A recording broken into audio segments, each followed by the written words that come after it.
Welcome to the Bradley Real Estate Group. Today we'll be talking about step 2 or stage 2 of the buyer process.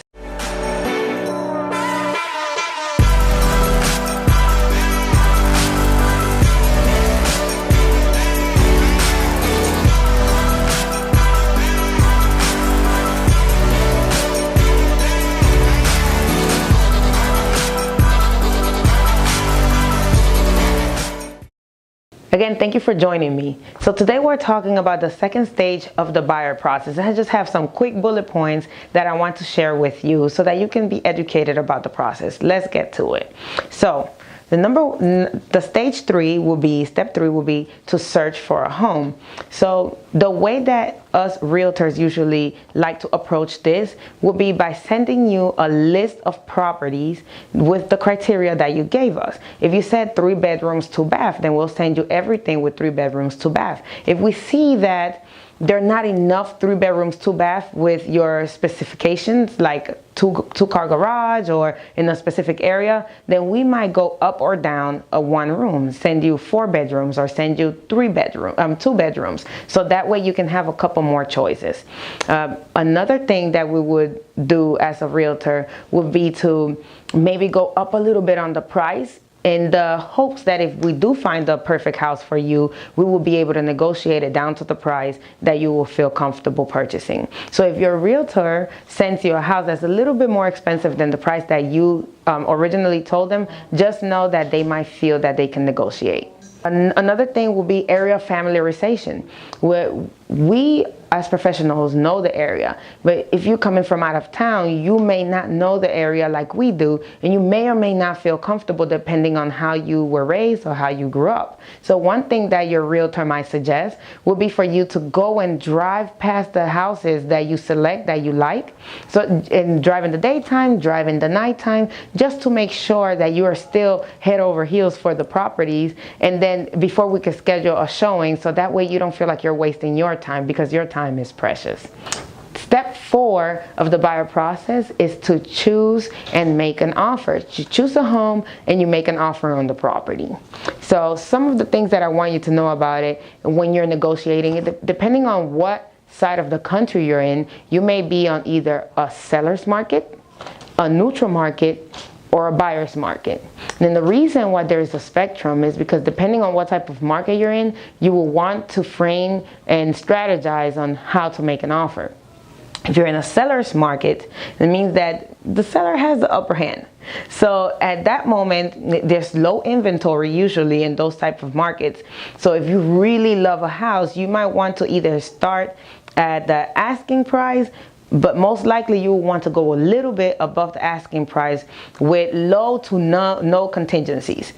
All that means is that you won't have any stipulations attached to the offer, because the seller has more options on the buyer that they want to select. So you don't want to be the person that get left out because you were asking for too much or you didn't offer enough.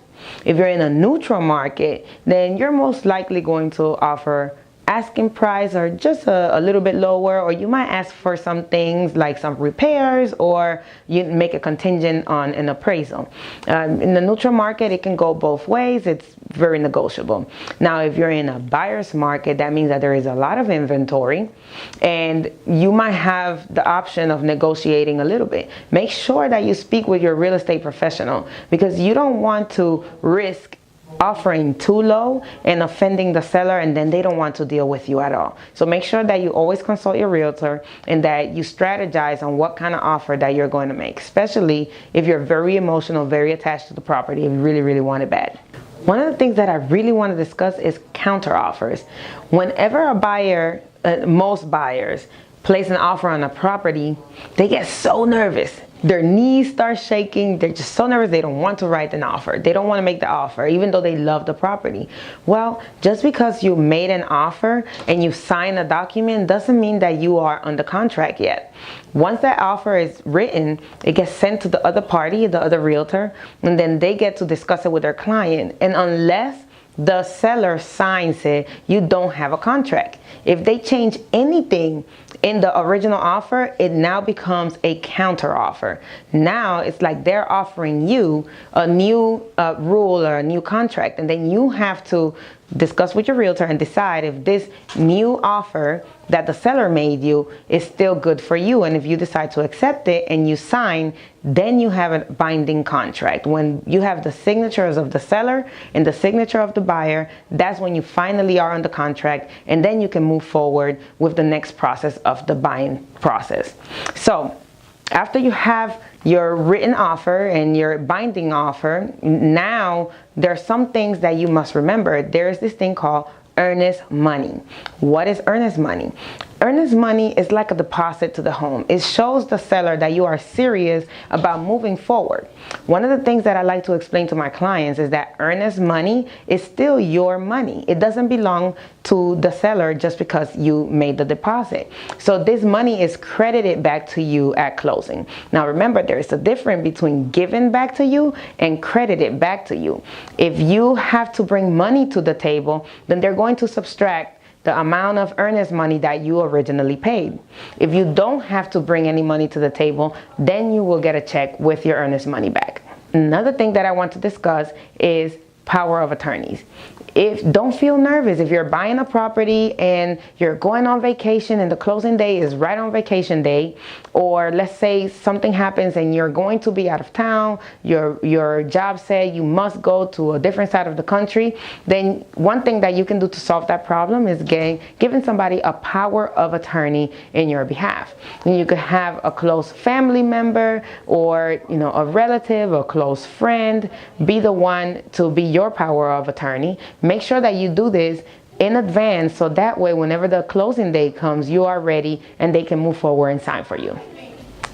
Thank you so much for joining me today. Be sure to subscribe and like our YouTube channel so that you can get notified whenever videos like this come up. See you next time in the Bradley Real Estate Group.